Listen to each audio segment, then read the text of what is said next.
천천히 화면과 성경을 통하여 합독하도록 하겠습니다. 예수께서 감람산 위에 앉으실 때에 제자들이 조용히 와서 이르되 우리에게 이르소서 어느 때에 이런 일이 있겠사오며 또 주의 임하심과 세상 끝에는 무슨 징조가 있사오리까? 예수께서 대답하여 이르시되 너희가 사람의 미혹을 받지 않도록 주의하라. 많은 사람이 내 이름으로 와서 이르되 나는 그리스도라 하여 많은 사람을 미혹하리라. 난리와 난리 소문을 듣겠으나 너희는 삼가 두려워하지 말라. 이런 일이 있어야 돼. 아직 끝은 아니니라. 민족이 민족을, 나라가 나라를 대적하여 일어나겠고 곳곳에 기근과 지진이 있으리니 이 모든 것은 재난의 시작이니라. 아멘. 14장 3절에서 8절에 있는 말씀으로 사람의 미혹을 주의하라 라는 제목으로 예수님의 말씀, 예수님의 생애 사역의 은혜를 계속 이어서 함께 나눠보고자 합니다. 자, 지난 시간의 말씀을 잠깐 되돌아보면 예수님은 유대 종교 지도자들, 바리새인들과 또한 서기관들에 향하여 7번의 외식하는 자야라고 질책을 하시게 되지요. 그리고 나서 그 7번의 질책 이후에 7번의 질책에 대한 결론으로 2가지를 예언하셨습니다. 자, 첫 번째 예언이 이것이었죠. 마태복음 23장 38절입니다. 우리 읽어볼까요? 자, 시작. 보라, 너희 집이 황폐하여 버려진 바 되리라. 여기서 집이라는 것 개인의 집이 아닌 예루살렘 성전이 파괴되고 예루살렘이 멸망당한다는 것을 의미하게 되죠. 자, 두 번째 예언은 마태복음 23장 39절입니다. 우리 39절 말씀도 합독합니다. 내가 너희에게 이르노니 이제부터 너희는 찬송하리로다. 주의 이름으로 오시는 이여 할 때까지 나를 보지 못하리라 하시니라. 즉 사람들이 예수님이 그리스도 되심을 깨달아 온전한 찬송을 할 수 있을 때 예수님은 다시 오시게 된다라고 말씀하게 됩니다. 그때 제자들은 어땠습니까? 지난 시간의 말씀과 같이 사진과 같이 당시 아주 장엄하게 건축 중이었던 무려 80년에 걸쳐서 건축이 이어지고 있는 이 예루살렘 성전이 파괴된다는 그 말 자체를 믿을 수가 없었습니다. 믿어지지도 않고 그럴 가능성이 없다고 그들은 생각하게 되죠. 이해할 수도 없었고 믿지도 못했던 제자들을 향해 예수님은 다음과 같이 지난 주일에 말씀하시죠. 그것이 2절이었습니다. 역시 읽어보겠습니다. 시작. 대답하여 이르시되 너희가 이 모든 것을 보지 못하느냐? 내가 진실로 너희에게 이르노니 돌 하나도 돌 위에 남지 않고 다 무너뜨려지리라. 돌 위에 하나도 남지 않는다. 완전히 무너진다는 것이죠. 정말 그렇게 됐지요. 사진과 같이 예루살렘 성전은 AD 70년에 로마의 티투스 장군에 의해서 완전히 파괴가 되고 일부 서쪽 벽만 남아서 지금 통곡의 벽으로 유대인들이 절기를 지키면서 애국하고 있는 것을 우리가 확인할 수가 있습니다. 제자들은 이 예수님의 말씀을 듣고 이제는 관심을 쏠리는 것이 이 성전의 파괴 그 자체에 대해서 쏠리는 것이 아니라 그러면 예수님이 그렇게 말씀했다면 언제 이러한 일들이 일어날 것인지, 그러면 그 일어날 일들이 어떠한 징조가 있을 것인지를 이 2가지를 그들은 질문을 갖게 되는 것이죠. 오늘 본문 말씀의 시작이 이들의 질문이었습니다. 자, 본문 3절도 한번 읽어볼까요? 뭐라고 질문하고 있는지요? 자, 시작. 예수께서 감람산 위에 앉으셨을 때 제자들이 조용히 와서 이르되 우리에게 이르소서 어느 때 이런 일이 있겠사오며 또 주의 임하심과 세상 끝에는 무슨 징조가 있사오리까? 제자들은 질문합니다. 궁금하죠? 여러분들도 마찬가지 아니겠습니까? 우리는 다 미래에 대해서 궁금해하지 않습니까? 어떠한 일이 일어날지, 특히 우리 자녀들이 이번에 입시에 어떻게 될지, 또한 취업에 어떻게 될지, 우리 자녀가 누구를 만나서 결혼하게 될 것인지, 또한 나의 노년은 어떻게 될 것인지, 나의 죽음은 어떻게 이루어질 것인지, 하나님이 나를 부르실 때 과연 어떠한 일이 일어날 것인지 사람들은 다 미래에 대해서 궁금해합니다. 동시에 궁금해한다는 것은 두려움도 있는 것이고 그에 따른 또한 소망도 있는 것을 보게 되죠. 광운대학교에서 엊그저께 축제가 있었습니다. 그 축제 그 한가운데 여러분들 가보신 분 있겠지만 사주팔자를 보시는 분들이 3명이 앉아 계시고 거기에 우리 학생들이 줄 서가지고 또한 사주팔자를 관성을 보는 것을 볼 수가 있었죠. 5,000원에 아이들을 봐주는 것이었습니다. 혹시라도 5,000원이면 해보만 한데라는 생각이 있으면 접으시기 바랍니다. 그럼 왜 그런 걸 봅니까? 뭐 재미로 한다라고 말했지만 사실 그 마음속 깊은 것은 궁금한 거죠. 내 미래에 대해서 궁금한 겁니다. 여기 계신 모든 분들도 다, 저도 그렇고 모두가 다 미래에 대해서 궁금해합니다. 당연히 제자들도 궁금할 수밖에 없죠. 과연 언제 일이 일어나는지, 이 어마어마한 이러한 일들이 언제 일어나는지에 대해서 궁금해했습니다. 재밌는 건 본문의 이 예수님과 제자들의 이 질의응답은 성전에서 나와서 나오는 도중에 성전을 바라보면서 예수님 보십시오라고 하고, 예수님은 그 성전이 무너진다고 말하고, 그리고 이들은 궁금증에 쌓여서 또 걸음을 인도해서 어디로 갔느냐, 이 성전이 내려다 보이는 감난산으로 올라가게 됩니다. 사진과 같이 감난산은 바로 이 예루살렘 도시, 예루살렘 성전 옆에 있는 바로 산이라고 할 수가 있죠. 우리 바로 옆에 있는 산과 마찬가지로 거기에 중간쯤 올라가셔서 그 중간쯤 올라가서 그 중턱에서 예루살렘을 한눈에 볼 수 있는 곳에서 예수님은 말씀을 하시는 겁니다. 다음 사진을 보시면 바로 이 감람산 이 중턱에서 내달아봤을 때 예루살렘 성전이 이렇게 잘 보이고, 옆에 파란 모스크 돔이 있지 않습니까? 돔이 보이고 예루살렘 도시가 쫙 보이죠. 바로 이 감람산 이 중턱에서, 이 자리에서 예수님은 그들에게 가르치게 되는 것을 보게 되죠. 그래서 오늘 본문을 감람산 강화라고 말합니다. 강화라는 것은 어떤 주제에 대해서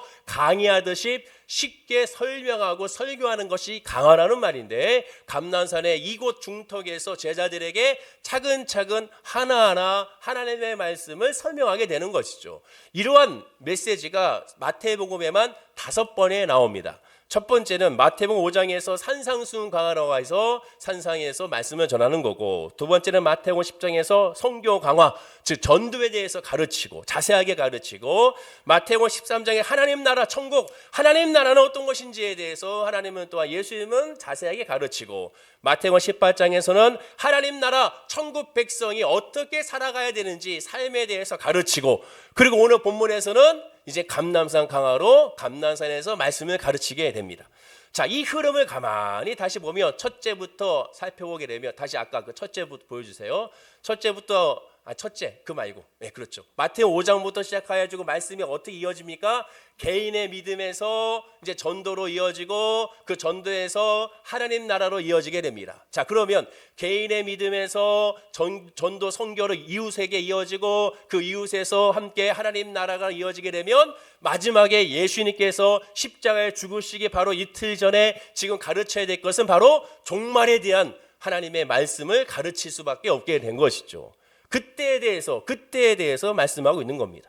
이 감람산 강화의 오늘 본문 말씀은 크게 두 부분으로 나눠져 있습니다. 첫 번째 부분은 1절에서 41절까지로 종말에 대한 예언에 대해서, 그때에 대해서 예수님은 자세히 설명해 주고 있고요. 두 번째 부분은 42절에서 다음 장인 마태복음 25장에 그 종말을 준비하는 성도들의 자세에 대해서 어떻게 비유로서 설명하게 되는 것입니다. 오늘날 세대는 어떻습니까? 문명과 과학이 많이 발달해 있어서 삶의 질이 굉장히 높아졌죠. 그러다 보니까 제일 먼저 느껴지는 것이 수명이, 인간의 기대 수명도 확 높아지게 된 것을 보게 됩니다. 옛날에 60이면 환갑이라 잔치했지만 지금 환갑잔치 안 하잖아요. 칠순도 안 하지 않습니까? 그만큼 사람들의 수명이, 기대 수명도 엄청 높아졌습니다. 고대 왕들도 누려보지 못한, 중세 왕들도 누려보지 못한, 세종대왕도 누려보지 못한 그 모든 과학적인, 의학적인, 또한 즐길거리가, 먹거리가 가득한 것을 우리가 보게 되는 것이죠. 그러한 호화와 사치가 일말화가 된 것을 보게 됩니다. 그러나 자연 환경은 어떻습니까? 점점 파괴가 되고, 사람 사이 경쟁은 더욱 치열해지고, 생활 여건은 더 아주 복잡해지고, 이기주의가 극단적으로 흘러가고 있고, 또한 도덕적 성적으로도 역시 타락이 극심해지고 있는 것을 보게 되죠. 한마디로 사람의 주변은 풍성하고 화려해졌습니다. 그러나 정작 사람의 내면은, 외적인 것은 풍성해지고 좋아졌으나 그만큼 사람의 내면도 풍성해야 되는데, 그만큼 사람의 내면은 더 공허해지고 고립되어지고 외로워지고 우울해지는 경우가 늘어나고 있죠. 오히려 살기 좋아지면 그 살기 좋아짐으로만 행복해야 되는데, 오히려 그 반대 현상이 지금 이어지고 있는 것을 보게 됩니다. 자살률이 갈수록 높아지고 있죠. 그 이유는 무엇이겠습니까? 그만큼 사람의 마음이 공허해졌다는 거죠. 지구 환경도 지구온난화는 급속도로 진행되고, 후쿠시마 원전 사고에서 보는 것처럼 핵에 대한 공포도 늘어나고 있습니다. 그러다 보니까 지구를 멸망시킬 대재앙이 이미 들어온 것이 아니냐. 이제 말세의 지말, 말세 중에서 마지막 말세의 지말 중에 말세의 지말이 지금이 아니겠느냐라고 많은 믿음과는 상관없이, 성경과는 상관없이 많은 사람들이 이야기하고 있는 것을 보게 되죠.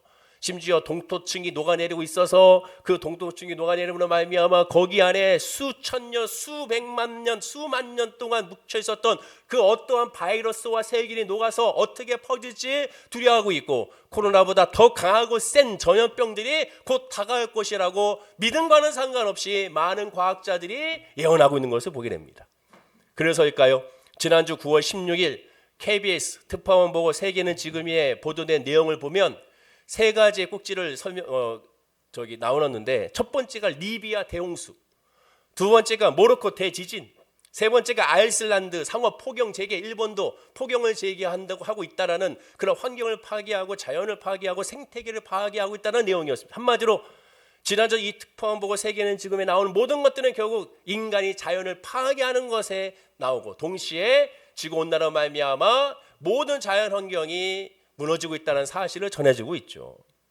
이와 같이 통신과 인터넷과 SNS의 발달로 조금만 비정상적인 사태가 벌어지면 영상으로 실시간으로 다 중계되고 있는 때가 됩니다. 이런 상황에서 우리는 이 감난산 강화를 통하여 많은 사람들이 지금이 종말이야, 지금이 세상의 끝이야 라고 말하고 있는 이때에 정확하게 예수님이 말씀하고 있는 종말의 때가 무엇인지를 우리가 알아야 되는 것이죠. 깨달아야 됩니다. 왜? 마지막 종말에 대해 예수님은 언제 일어날 것이고 어떻게 일어날 것인지를 직접 예수님이 가르쳤기 때문에 그렇습니다. 자, 그럼 예수님이 제자들의 두 가지의 질문, 언제 일어납니까? 그때 어떻게 되겠습니까? 그 징조가 무엇입니까? 라는 이 두 가지의 질문에 예수님의 첫 번째 답이 무엇인지를 우리가 주목해 봐야죠. 왜냐? 첫 번째 답이 사실상 예수님의 말씀의 주제 핵심이기 때문에 그렇습니다. 그럼 첫 번째 첫 마디가 무엇입니까? 그 답변이 본문 4절이죠. 우리 4절 말씀을 역시 읽어볼까요? 자, 시작. 예수께서 대답하여 이르시되 너희가 사람의 미혹을 받지 않도록 주의하라. 너희가 사람의 미혹을 받지 않도록 주의하라. 재밌지 않습니까? 그때가 언제입니까? 그 징조가 무엇입니까? 그러면 우리가 생각할 때는 자, 저 동토층에 녹아있는 것을 보아라. 저 핵으로 말미암아 원전이 파괴되고 그거로 말미암아 오염되는 것을 봐라. 또한 여러 가지 지진과 기근으로 말미암아 가뭄이 일어나고 비가 오지 않는 곳에 비가 오고 있고 비가 와야 될 곳에 비가 오지 아니하며 뜨겁게 50도 이상 계속 뜨거운 모습으로 살아가고 있는 것을 봐라. 이런 이야기를 할 것 같은데 완전 다른 얘기죠. 너희가 사람의 미혹을 받지 않도록 주의하라. 자, 역으로 생각하면 그때는 사람의 미혹이 많을 것이라는 뜻이 되죠. 자칭 재림 예수라고 하면서 자기를 믿으라고는 말하는 사람들이 많다라는 겁니다. 그런 말을 듣지 말라는 거예요. 내가 하나님이라는 거 말하는 사람들을 믿지 말라는 겁니다. 내가 재림 예수라는 사람들 말을 믿지 말라는 거죠. 내가 성령이라고 말하는 사람들을 믿지 말라는 겁니다. 그래서일까요? 지난 2023년 5월 24일자 중앙일보 보도에 따르면 한국에, 우리나라는 대단한 나라이죠. 정말 대한 크고도 큰 나라입니다. 왜냐? 하나님이 우리나라에 자칭 공식적으로 인정한 자기가 하나님이라고 선포한 사람만 20명입니다. 20명. 대단한, 우리는 하나님만 20명 보유하고 있어요. 핵보다 더 강한 하나님이 20명이 있습니다. 자칭 예수라고 얘기한 사람 몇 명일까요? 자, 그럼 하나님이 20명이면 자칭 예수라는 사람도 한 20명 정도 될까요? 그래, 놀라운 우리 대한민국이라 하나님이 20명인데 그 하나님이 자녀를 많이 낳아서 그런지 자칭 예수라고 하는 공식적인 보도에 의하면 50명이 자칭 재림 예수라고 말하고 있습니다. 70명의 하나님과 예수님이 있는 이 대한민국이니까 과연 누가 넘보겠습니까? 라고 말하는 사람이 있는 것을 보게 되죠. 그러나 이들은 다 사이비, 거짓입니다. 미혹이죠. 이들의 목적은 결국 그 끝은 다 어디입니까? 다 돈입니다. 돈. 이단들의 끝은 다 어디 있습니까? 다 돈이에요. 가짜들의 뜻은 다 어디 있습니까? 결국 돈입니다. 하나님과 물질을 동시에 섬길 수 없다는 그 사실을 기억하셔야 됩니다. 자, 그러나 예수님의 재림은 어떻습니까? 돈의 목적이 아닙니다. 예수님의 재림은 세상의 목적이 아닙니다. 마지막 심판을 위한 것이죠. 그 심판도 심판을 위한 심판이 아닙니다. 새하늘과 새 땅을 바꾸고자 하는 것이고, 예수님이 처음 이 땅에 오신 초림 때, 예수님이 아기 예수로 이 땅에 오셨을 때, 그때는 비천하고 낮아진 순환의 종으로 이 땅에 오셨죠. 예수님은 순환의 종으로 오셨고, 그러고 나서 다음 재림 때는 심판의 주로 이 땅에 오시는 겁니다. 요한복음 19장 30절에 예수님 십자가에서 죽기 바로 직전에 이렇게 말씀하십니다. 우리 한번 읽어볼까요? 자, 시작. 예수께서 신포도주를 받으신 후에 이르시되 다 이루었다 하시고 머리를 숙이니 영혼이 떠나가시니라. 다 이루었다고 말씀하셨습니다. 다 이루었다. 여기서 이뤘다는 뭡니까? 예수님의 구원이 완성됐다는 거죠. 예수 그리스도를만 믿으면, 예수 그리스도의 십자가의 복음으로 통과하면 모두 다 구원을 받는다는 겁니다. 죄사함, 칭의를 받는다는 거죠. 이 대속의 사역이 완성됐다는 거예요. 하나님께서 구약의 선지자를 통하여 아브라함, 아담과 하와의 언약부터 아브라함 또한 모세, 그리고 또한 하나님의 사람들을 통하여 이어진 모든 언약, 다윗과 에레미야 같은 언약을 통하여 이루어진 하나님의 약속이 이 십자가 예수님의 사건으로 다 이루어진 거예요. 완성된 거예요. 그러나 아직 하나, 하나님이 약속하셨지만 아직 이루어진 약속은 딱 하나 남았죠. 그것은 바로 마지막 심판, 새하늘과 새 땅에 대한 약속만 남아있다는 겁니다. 문제는 언제 있을지 모르는 이 재림 때문에 생업을 포기하고 자기들끼리만 천국을 가려고 하니까 문제인 것이죠. 더 큰 문제는 성령의 역사로 진심으로 하나님께 항복하고 거듭나야 구원을 받는데 단지 종말에 대한 두려움으로 하나님을 믿는다는 겁니다. 거듭 강조하지만 천국 가려고 믿는 게 아닙니다. 지옥 가기 싫어서 예수 믿는 게 아니에요. 우리의 믿음은 바로 이런 세상적인 것이 아닙니다. 그런 가치에 있는 것이 아니에요. 하나님이 하나님이기 때문에 믿는 겁니다. 예수가 예수기 때문에 믿는 거예요. 늘 강조하는 것처럼 우리 부모님들을 왜 우리가 부모님을 섬기고 부모님을 살아갑니까? 이번 추석이 다가오는데 그 추석날 그 교통이 복잡하고 밀리고 사람들 많고 짜증이 나는데 불구하고 왜 부모님을 만나러 가고 왜 그렇게 귀경과 기성을 하게 된 이유가 뭡니까? 부모님이기 때문에 그렇고 가족이기 때문에 그런 것이죠. 거기에 무슨 이유가 더 필요하겠습니까? 혹 내가 가는 목적은 우리 부모님이 재산이 많아서 그렇습니다. 그런 사람 있으면 그런 사람 우리는 뭐라고 얘기합니까? 호로자식이라고 말하죠. 또 그 반대로 우리 부모님은 아무것도 가진 게 없으니 나는 안 갑니다. 그 사람은 우리가 또 뭐라고 얘기합니까? 같은 말을 하는 거죠. 우리가 부모님을 섬기고 사랑하는 이유는 또한 부모가 자녀를 사랑하고 아끼는 이유는 다른 이유가 없습니다. 내 부모요, 내 자녀이기 때문에 그렇습니다. 거기에 다른 가치가 들어가는 순간 그것은 바로 폐륜이 되고야 마는 것이죠. 마찬가지입니다. 예수 그리스도의 믿음, 하나님의 믿음, 하나님의 은혜로 말미암아 믿는 것이죠. 그 믿음으로만 그냥 하나님이 좋아서 믿는 거, 하나님 그 자체이기 때문에 믿는 거지. 나는 천국 가려고 믿습니다. 나는 지옥 가기 싫어서 믿습니다는 하나님께서 원하는 온전한 믿음이 아닙니다. 인간의 의지적 노력으로 하나님의 자녀가 되려는 것이고 그렇게 되는 것은 예수님의 십자가의 은혜를 무용지물로 만드는 거예요. 대부분의 성도님들은 더 이상 자칭 재림 예수를 믿지 않습니다. 여기 계신 모든 분들이 자칭 하나님 믿지 않아요. 만약에 제가 여러분 저는 최하 목사가 아닙니다. 저는 하나님입니다. 벌써 표정 보세요. 벌써 뭔 소리 하는 거야 이런 표정이잖아요. 여기 계신 모든 분들이 다 그런 말 믿지 않아요. 자 그러면 나는 더 이상 이단 사슬에 빠지지 않습니다. 목사님 걱정하지 마세요. 나는 괜찮습니다. 나는 신천지에, 나는 저 하나님의 교회에, 나는 저 통일교회에, 나는 절대 빠지지 않습니다. 안식교회에 빠지지 않습니다. 여호와의 증인에 빠지지 않습니다. 라고 말할 수 있을까요? 어느 누구도 자신할 수 없습니다. 왜냐? 예수님 말씀을 보십시오. 마가복음 13장 35절에 37절입니다. 우리 한번 읽어볼까요? 시작. 그러므로 깨어있으라. 집주일이 언제 올는지 혹 저물 때일는지 밤중일는지 닭 울 때일는지 새벽일는지 너희가 알지 못함이라. 그가 호련히 와서 너희가 자는 것을 보지 않도록 하라. 깨어있으라. 내가 너희에게 하는 이 말은 모든 사람에게 하는 말이라 하시니라. 깨어있으라. 모든 사람에게 깨어있으라. 어느 누구도 자신할 수 없어요. 저도 그렇습니다. 우리 모두가 다 자신할 수 없습니다. 사람이라는 존재는 자기 중심입니다. 출애굽기에서 이스라엘에서 왜 하나님을 원망하고 하나님을 탄식하고 왜 불순종했습니까? 그들이 고백했잖아요. 나와 내 가족이 죽으리니. 나와 내 가족이 죽을 것 같으니까 하나님의 말씀에 순종하지 않겠다는 거거든요. 많은 사람들이 이단 사실에 빠지는 것 중에 핵심이 뭡니까? 나와 내 가족이 지금에 있는 문제를 해결하기 위해서는, 지금에 있는 질병을 해결하기 위해서, 지금의 이 어려움을 타파하기 위해서는 바로 이 이단 사설의 도움이 필요하고 이단의 종교가 필요함을 깨닫기 때문에, 특별히 나는 그렇다 치더라도 내 자녀의 문제에 있어서 그들의 도움이 필요하다면 거기에 쑥 빠지는 것이 인간의 모습입니다. 왜? 나와 내 가족을 위해서. 어느 누구도 자신할 수가 없는 거예요. 말씀하자. 너희가 알지 못함이라 우리는 알지 못해요. 깨어있으라. 이 말은 모든 사람이 하는 말이라. 어느 누구도 제외가 될 수 없습니다. 다 정신 차리지 않으면, 성령으로 깨어있지 않으면 언제든지 이단에 의해서 끌려갈 수밖에 없는 거예요. 예수님은 본문 6절과 8절에 이어서 이렇게 말씀합니다. 자, 읽어볼까요? 시작. 난리와 난리 소문을 듣겠으나 너희는 삼가 두려워하지 말라. 이런 일이 있어야 돼. 아직 끝은 아니니라. 민족이 민족을, 나라가 나라를 대적하여 일어나겠고 곳곳에 기근과 지진이 있으리니 이 모든 것은 재난의 시작이라. 자, 성경을 잘 봐야 됩니다. 전쟁과 기근과 지진이 반발해도 뭐 하지 말라? 두려워하지 말라 그랬어요. 자, 역으로 얘기하면 일어난다는 거예요. 그런데 전쟁과 기근과 지진은 종말이라고 하지 않았습니다. 전쟁과 기근의 지진은 뭐라고 했습니까? 단지 재난의 시작인 거예요. 재난의 시작입니다.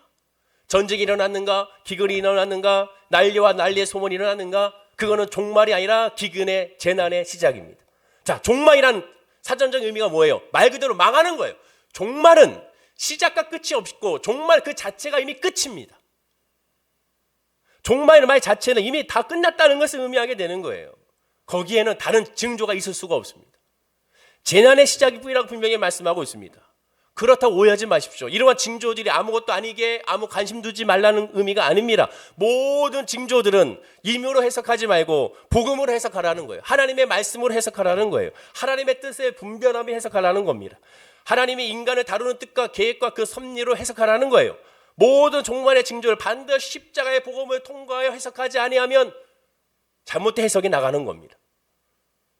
아주 쉽게 판별할 수 있는 원칙이 하나가 있다면 그것은 바로 무엇입니까? 말씀을 구절로 보지 말고 전체로 봐야 한다는 거예요. 늘 강조하죠. 대부분 이단의 특징이 뭔지 아십니까? 말씀을 쪼갠다고 그러잖아요. 말씀을 하나하나를 가지고 거기에만 집중 포커스를 맞춰서 거기에만 완전히 사람들 빠지게 만듭니다. 전체적인 문맥, 그 흐름, 이 말씀을 하고자 하는 그 문맥상의 의도, 이것은 파악하지 않아요. 그 말씀의 문자적인 것에 꽂혀서 거기에 집중하여 다른 말씀, 그것도 다른 말씀도 그 한 구절을 가지고 그걸로 짜집기 하여 그것을 연결하여 통으로 만들어서 그들만의 원하는 교리를 만들어내는 겁니다.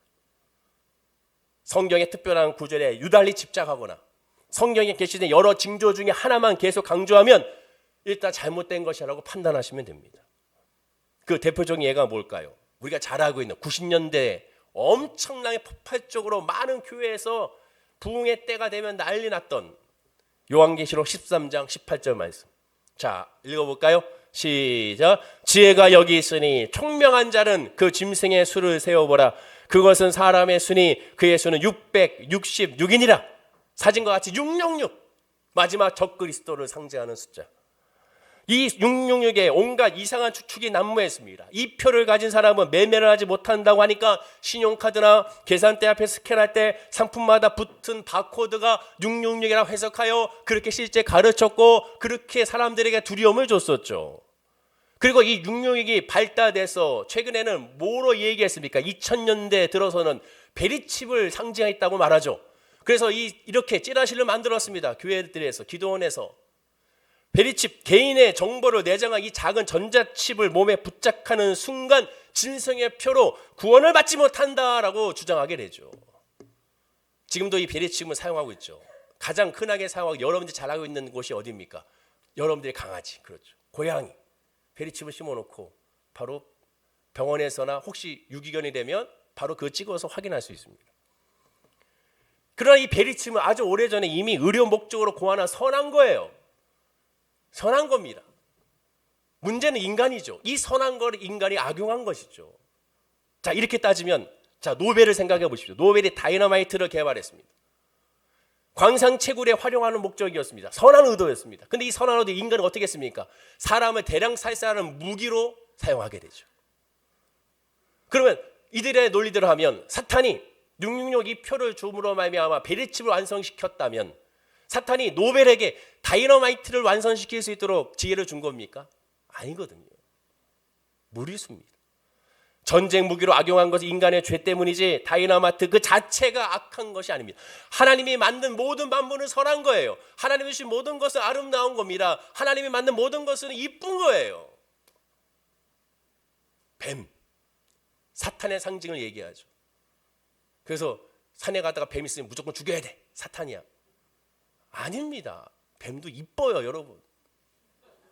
정말로. 제가 그 박물관 가가지고 애들하고 같이 갔다가 처음으로 뱀을 만져봤고, 와, 만지는데 그 촉감 이해가 돼요. 왜 사람들이 이 뱀 가죽을 벗겨가지고 핸드백을 만드는지. 촉감이 너무 좋아. 와, 정말 기가 막힙니다. 그 차갑고 촉촉한 느낌. 지금도 다시 생각이 나는 그거. 그거. 여러분들 가만 보면 또 이뻐요. 주변에 혹시라도 파충류를 키우는 분이 있다면 뭐라 하지 마십시오. 이쁜 거예요. 왜? 하나님이 만드는, 하나님의 창조된 동물입니다. 집에 있는 개와 고양이만 이쁩니까? 주변에 있는 모든 동물이 다 이쁜 거예요. 다 그에 따른 하나님의 역사요, 은혜인 것이죠.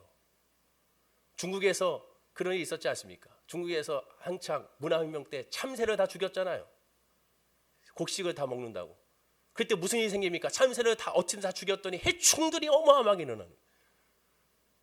다 하나님의 뜻이요, 하나님의 역사요, 하나님의 창조의 질서 안에 있는 겁니다. 다 아름다운 거예요. 문제는 인간이 그것을 악용한 거죠.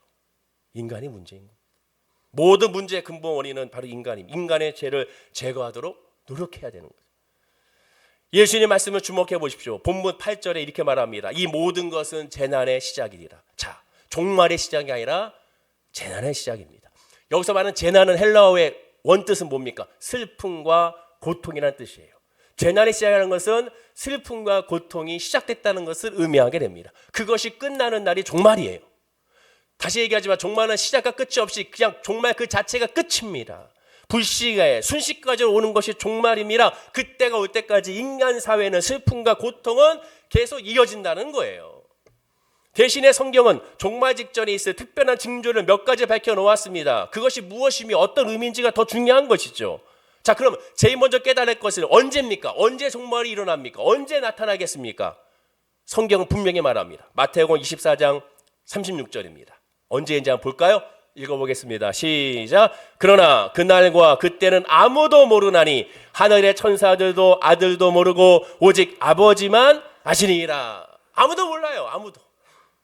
그때는 아무도 모릅니다. 성자 예수님도 모르고 오직 성부 하나님의 주권 안에 있는 거예요.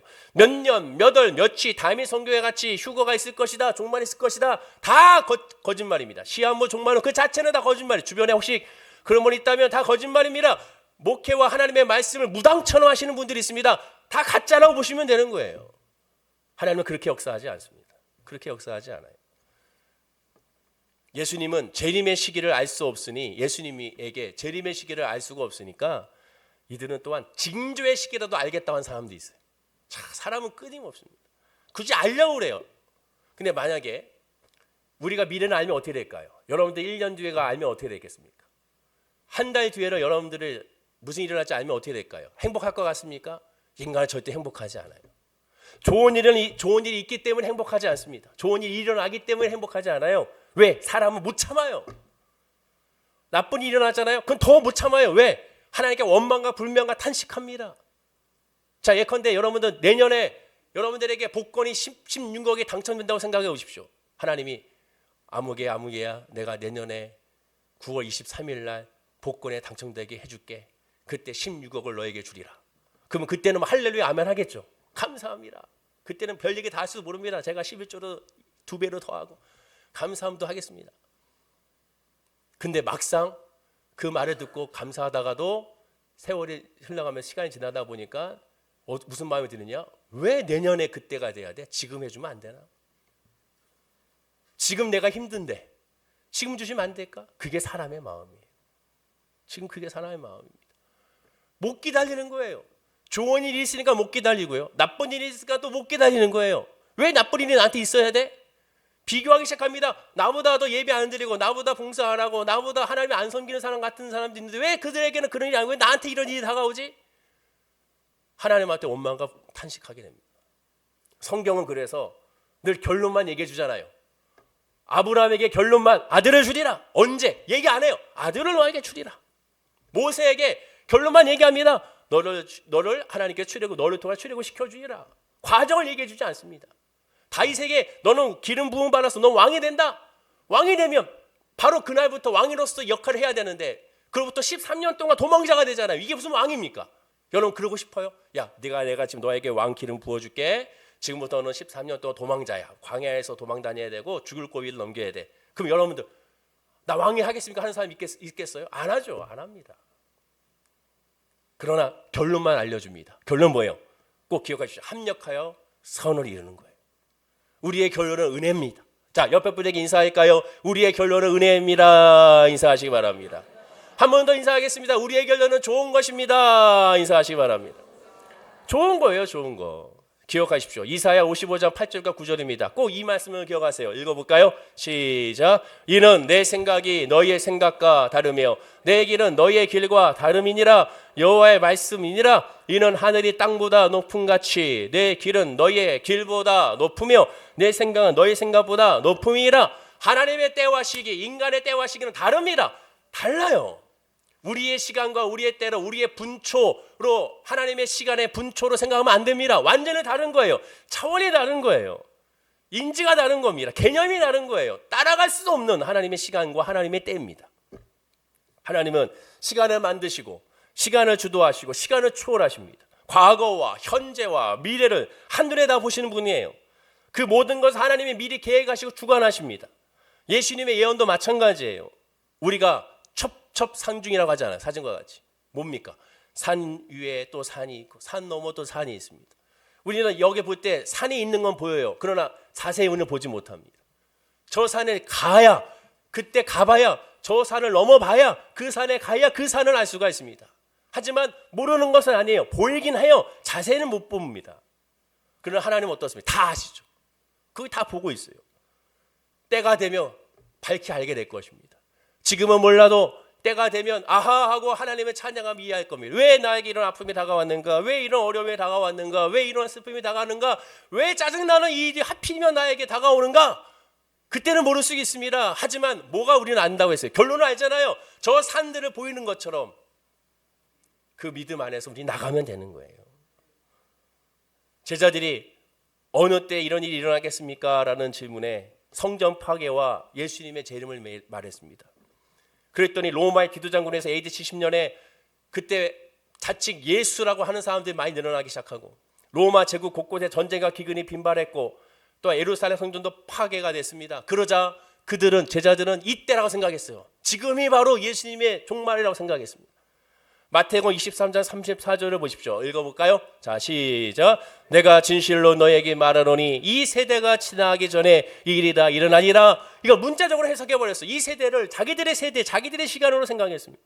이어지는 30절에도 마찬가지입니다. 역시 읽어볼까요? 시작. 그때 인자의 징조가 하늘에서 보이겠고 그때 땅에 보는 족속들이 통곡하며 그들의 인자와 구름을 타고 능력과 큰 영광으로 오는 것을 보리라. 그러다 보니까 자기들이 살아있을 때 본다고 생각했습니다. 착각했어요. 오해하게 되는 것이죠. 예수님이 말씀한 것은 다 하나님의 영으로 십자가로 통하여 해석해야지. 자기의 해석으로 해석하는 순간 그냥 산으로 가버리게 되는 겁니다. 종말은 십자가의 복음 안에서 소망을 가지고 잘 가꾸고 준비해야 됩니다. 성도는 하나님의 은혜 안에 있기 때문에 그 믿음 안에서 그저 바라보고 기뻐하면 되는 거예요. 이 모든 환경을 통하여 종말을 바라보는 것이 아닙니다. 아까 얘기한 지진, 기근, 인간의 악, 과거나 현재나 미래나 똑같아요. 폼페이의 그 화산 폭발로 말미암아 멸망했을 때 그때 그 사람들 분명히 그때 지금이 종말의 때라고 생각했을 것입니다. 또한 전쟁으로 말미암아 한창 또한 힘들었을 때, 또한 패스트균으로 말미암아 유럽 전역에서 많은 사람들이 죽어 수천만, 2천만 이상이 죽어나갔을 때 그때가 종말의 때라고 생각했습니다. 사람들이 악하다고요? 지금이 더 악하다고? 아니요. 예전에 더 악하고 언제나 다 악합니다. 100년 전도 사람도 악했고 100년 후에도 사람은 악합니다. 지금이 더 많은 사람이 이기적이라고요? 예전에도 마찬가지였습니다. 인간이 있는 곳에는 환경만 다를 뿐 그 특징과 그 범위는 결국 똑같습니다. 다 어쩔 수 없는 인간의 모습이라는 것이죠. 그것을 통하여 그걸 바라보는 것이 아닙니다. 하나님을 믿는 것은 다른 것이 아닙니다. 하나님 믿는 것은 징조로 믿는 것이 아니라 하나님 믿는 것은 그냥 하나님으로 믿는 거예요. 자, 예수님의 말씀을 들어보십시오. 요한복음 6장 26절입니다. 역시 읽어볼까요? 자, 시작. 예수께서 대답하여 이르시되 내가 진실로 진실로 너에게 이르노니 너희가 나를 찾는 것은 표적을 본 까닭이 아니요 떡을 먹고 배부른 까닭이로다. 가장 안타까운 신앙입니다. 우리가 이 시간에 예배 드리는 목적이 배부르기 위해서 예배 드린다면 안타까운 거예요. 먹기 위해서, 마시기 위해서, 해결받기 위해서, 치유받기 위해서, 응답받기 위해서 거기에 먼저 목적을 둔다면 슬픈 겁니다. 예수님께서 오병이의 기적을 일으켰습니다. 그 기적으로 말미암아 많은 사람들이 예수님을 따라가기 원했고 믿기를 원했고 왕으로서 섬기길 원했고 존경하길 원했습니다. 그러나 예수님은 오병이의 기적을 통하여 예수가 그리스도 메시아라는 사실을 알기를 원하는 표적이었습니다.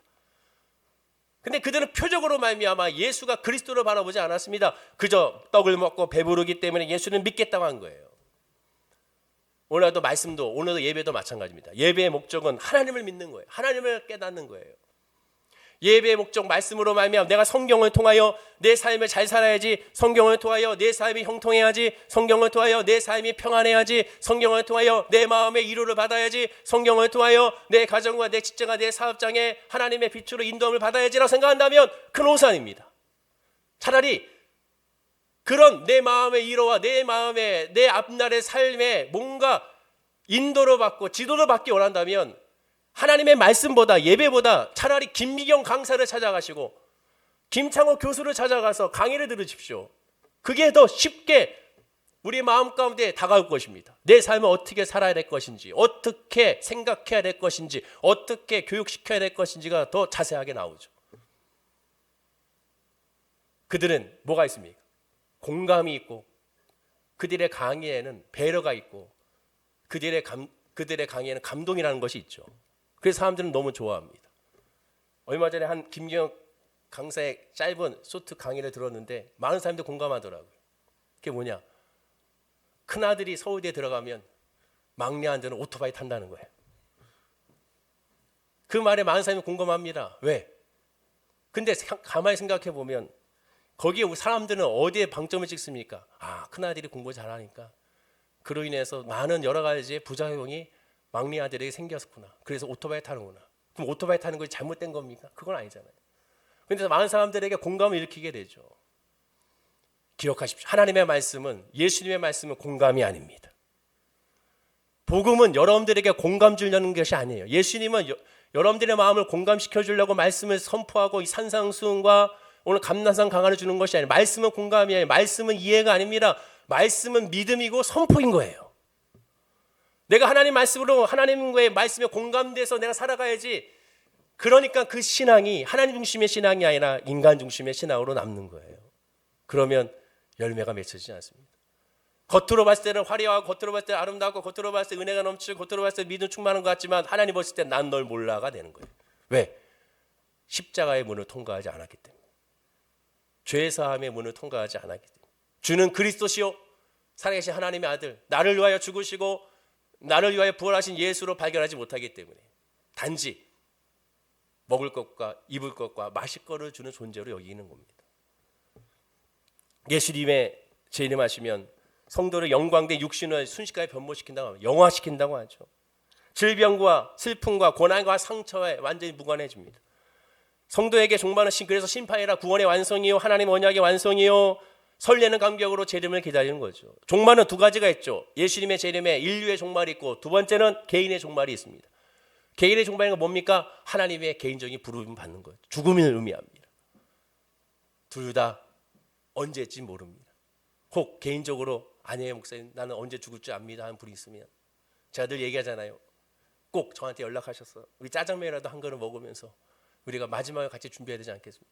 그런데 그렇게 연락을 주신 분이 한 분도 없어요. 저한테 목사님 제가 다음 주에 갑니다 주님께 이런 분이 한 분도 없어요. 왜? 우리는 내일을 모르기 때문에 그렇습니다. 아무도 몰라요. 예수님의 재림을 단순히 추측, 기대, 예상, 희망사항으로 보면 안 됩니다. 확정된 사실입니다. 그리고 그 모든 것이 하나님의 은혜 가운데 그냥 믿음으로 아멘하면 되는 거예요.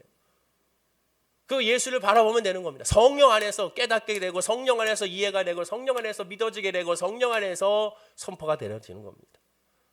히브리서 1장 14절에 성도는 어떤 존재인지를 이렇게 설명합니다. 자, 마지막으로 읽어볼까요? 시작. 모든 천사들은 섬기는 영으로서 구원받을 상속자들을 위하여 섬기라고 보내심이 아니냐. 천사들이 흠배할 존재며 또한 천사들인 우리를 섬긴다고 말합니다. 우리는 어떤 존재입니까? 이것이 중요하죠. 구원받을 상속자들.